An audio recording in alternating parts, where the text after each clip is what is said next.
अच्छा भाई चलो अभी हम लोग ये एक और कैश फ्लो का सवाल करते हैं। ये क्वेश्चन था हमारे पास। This is the question of October November 2020 P32। ठीक है, क्वेश्चन नंबर 2 बेसिकली। ओके। इस क्वेश्चन के अंदर बेटा हम लोगों ने क्या करना है कि हमें बुक्स ऑफ अकाउंट्स दिए हैं। किस किस का अकाउंट दिया हुआ है? प्लांट एंड मशीनरी का कॉस्ट अकाउंट दिया हुआ है, this is the cost account. उसकी प्रोविजन का अकाउंट दिया हुआ है, मोटर व्हीकल का अकाउंट दिया हुआ है, उसकी प्रोविजन का अकाउंट दिया हुआ है। नीचे आपको रिटेन अर्निंग का और इंटरेस्ट पेबल का अकाउंट दिया हुआ है। अच्छा, होता क्या है, जो प्रीवियस क्वेश्चन थे यूजुअली उसके अंदर हम लोग क्या करते थे, ये अकाउंट्स बनाकर चीजें कैलकुलेट करते थे। ठीक है और इनकम स्टेटमेंट वगैरह दी हुई होती थी, बैलेंसेस। इसके अंदर हमारे पास अकाउंट्स बने हुए हैं और कुछ लिमिटेड इन्फॉर्मेशन दी हुई है जिसकी बेसिस के ऊपर हम लोगों को कैश फ्लो स्टेटमेंट बनाना है। ये कुछ आपके पास यहाँ पर चीजें देनी है और यहाँ पर ये कह रहा है prepare the statement of cash flow for the year ended 31 December 2019, ignore taxation. चलो, सबसे पहला काम तो बेटा हमारे पास क्या है कि सबसे पहला काम यह है कि हम लोगों को इसके अंदर बेटा cash flow from operating activity बनाना पड़ेगा। ठीक है। जी। हम्म,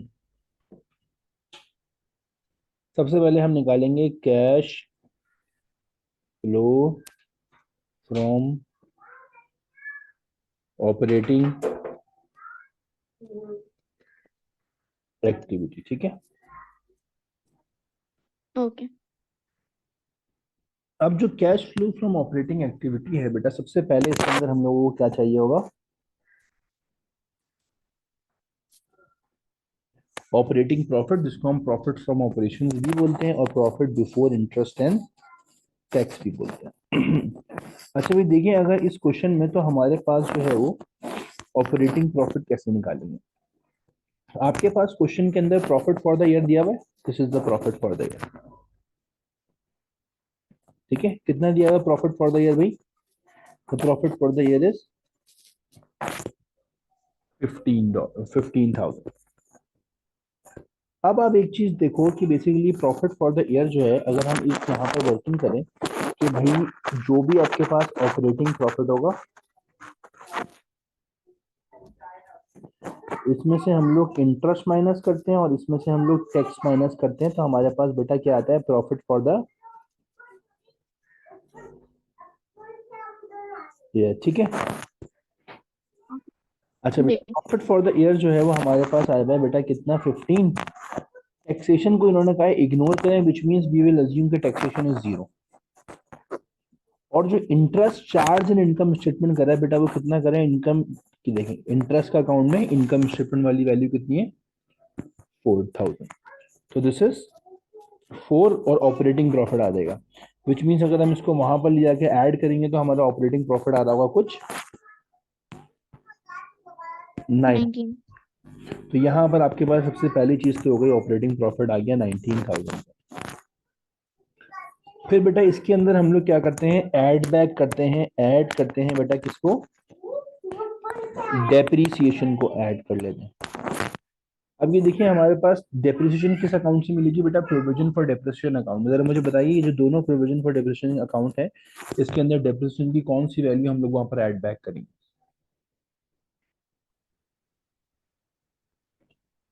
वाली। हम्म। 12,000 वाली सर। जी, इनकम स्टेटमेंट वाली इनकम स्टेटमेंट वाली। 12,000 and 10,000, which means the total depreciation would be 22,000. So here we will write 22,000। 20,000. अच्छा भाई, then we have to check whether there is a loss on disposal or a gain on disposal, तो जो कि हमें इस question में अभी इधर बताया हुआ नहीं है। लेकिन अगर आप ये देखो तो हम ये चेक कर लेते हैं कि अगर हमें प्लांट एंड मशीनरी और मोटर व्हीकल के अकाउंट में डिस्पोजल लिख के दिया हुआ है, तो सो दिस शोज दैट कि हम लोगों का कोई एसेट सेल हुआ है, विच मीन्स हम लोगों की क्या चीज सेल हुई? ये मोटर व्हीकल, जिसकी कॉस्ट कितनी थी? आपको 16,000। 1,000। और उसकी प्रोविजन फॉर डेप्रिसिएशन कितनी थी बेटा? 4,000। तो विच मीन्स जी। कि अगर मैं ये कहूँ कि बेटा मेरे पास जो एक चीज है जिसकी कॉस्ट जो थी वो कितनी थी? 16,000, इसकी प्रोविजन थी 4, तो 16 minus 4, which means the net book value will be 12,000। 12,000। और मैंने ये मोटर व्हीकल कितने की सेल कर दी बेटा? 15,000 15,000, विच मीन्स मेरे पास यहाँ पर होगा गेन ऑन डिस्पोजल बेटा कितने का? 2,000 से डॉलर्स का। सो दिस शोज दैट कि गेन ऑन डिस्पोजल को हम लोग क्या करते हैं भाई, लेस करते हैं, लेस गेन ऑन डिस्पोजल। 3,000 को हम लोग यहाँ से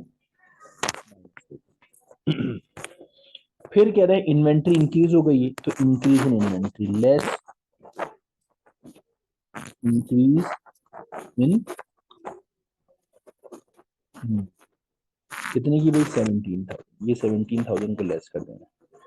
फिर कहते हैं ट्रेड रिसीवेबल जो है वो हमारे पास क्या हो गए बेटा, ट्रेड रिसीवेबल इंक्रीज हो गए, उसको भी माइनस कर देंगे, less increase in trade receivables receivable कितने से भाई, 3,000 का, ये 3,000 उसको भी माइनस कर देंगे। अच्छा एक सेकंड रुकिए, अगर हम लोग इन्वेंट्री इंक्रीज होगी तो हम लोग उसे करेंगे,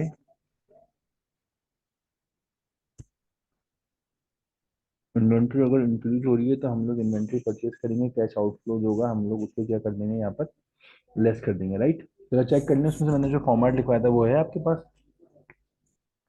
कि इंक्रीज इन इन्वेंट्री को लेस करेंगे, ऐड करेंगे। नहीं। जी जी जी जी, आपने लिखवाया था। Hello,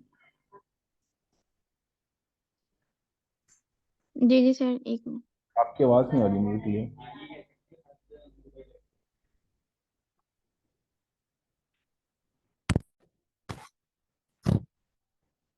hello.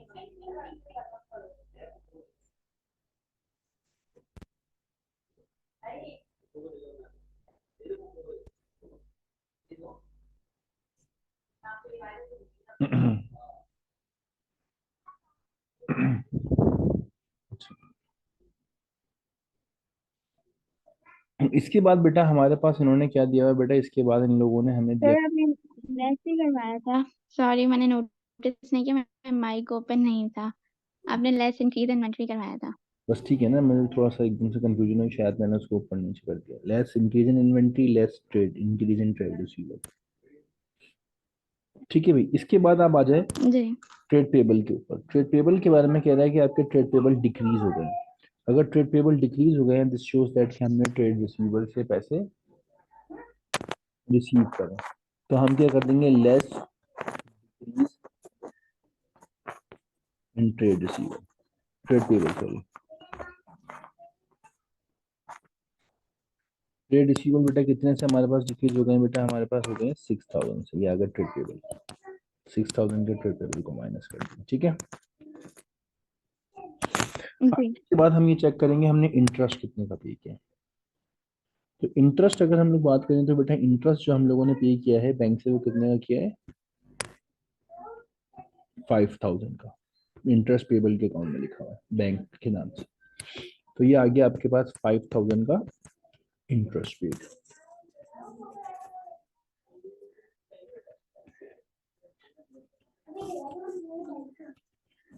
ठीक है, और तो आई थिंक कुछ है नहीं हमारे पास, इसको हम लोग एडजस्ट करेंगे तो हमारे पास आ जाएगा cash flow from operating activity, कितना आ रहा है।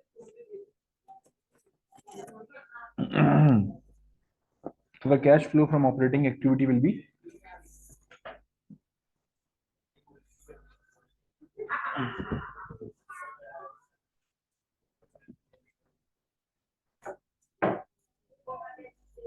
हेलो, सर 7,000 आ रहा है। Positive negative, negative. Cash flow from operating activity. इसके आगे क्या करेंगे भाई, इसके आगे हम लोग बनाएंगे, इसी के कंटिन्यूशन में बना देते हैं। इसके आगे हम लोग लिखेंगे cash flow from investing activity,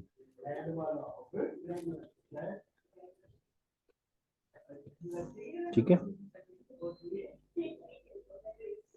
जिसके अंदर जी हमारा हो जाएगा purchase of non current asset, और sale of non current asset 15,000 का हम लोगों ने सेल किया है, और जो purchase of non current asset हम लोगों ने करा है वो purchase of non current asset हम लोगों ने करा है कितने का भी, ये बैंक से पैसे दिए 38, ये प्लान एंड मशीनरी सही है 38, ये आ गया 38, 38 माइनस 15 कितना हो जाता है 23। आवाज बनते हम्म, जी सर 23। इसके अलावा हमारा आ जाएगा cash flow from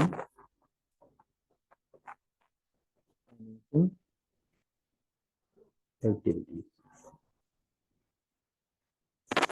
cash flow from financing activities कैसे करेंगे, सबसे पहले हमारे पास देखें, इन्होंने कहा है कि इन लोगों ने इशू ऑफ शेयर्स करे, मैं कितने के शेयर इशू करूँ 72,000 शेयर इशू करें, ऐसा प्राइस ऑफ,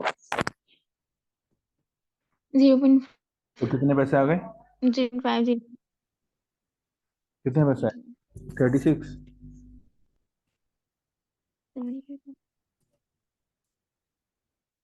जी सर 36। 36,000 आ गए। फिर इसके बाद अगर आप देखो तो हमारे पास ये कह रहा है new bank loan of 5,000 had been received, तो ये 5,000 का बैंक लोन रिसीव किया, ये लिखा हुआ, तो यहाँ आ जाएगा रिसीव लोन, 5,000 रुपये का लोन आ गया रिसीव करा है। उसके बाद अगर आप देखो तो हमारे पास और कोई ऐसी चीज नहीं है जो इसके अंदर आनी चाहिए, ठीक है, ऐसा ही है। जी इसको हम लोग बैलेंस कर देंगे, 36 प्लस 5 हो जाएगा 41,000। अच्छा सर, कैश ऑपरेटिंग एक्टिविटी का है ना, कैश फ्लो वो पॉजिटिव 7,000 है। ये मैंने पूछा था आपसे उसको, चले बताएं कितना आ रहा है।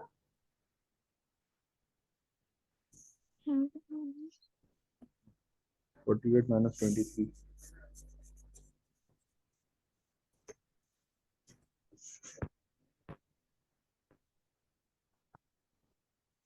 25,000।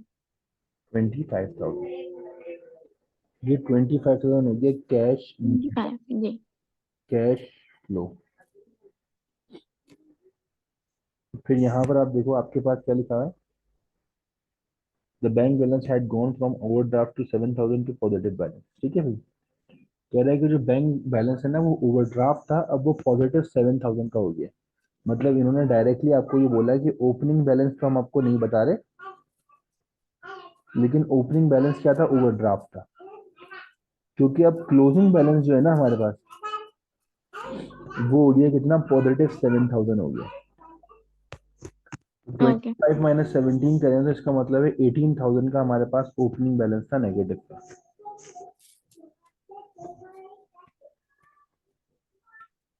ठीक, ओके समझ आया आपको। जी सर। तो दिस इज द सिंपल हमारे पास cash flow from financing activities के भी इस तरह से हम लोग उसको बनाएंगे, कैश फ्लो ये आ गया पूरा कैश फ्लो स्टेटमेंट,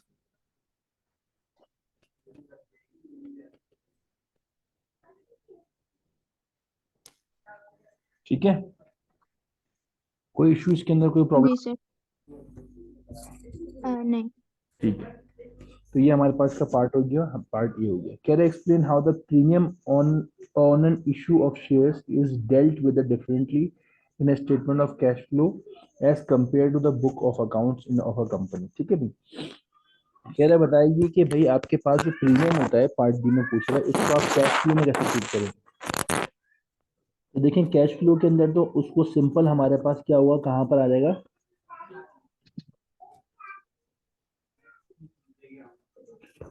एक्टिविटीज में with the name of issue of shares, और जो हमारे पास बुक्स में होगा ना जी separately recorded in premium account, premium का अलग से अकाउंट बनाएंगे उसमें रिकॉर्ड करेंगे। State 3 reason why company might prepare statement of cash flow, statement of cash flow company क्यों बनाती है, ठीक है, to identify cash inflows, to identify cash outflows, और इसके अलावा मैंडेटरी रिक्वायरमेंट,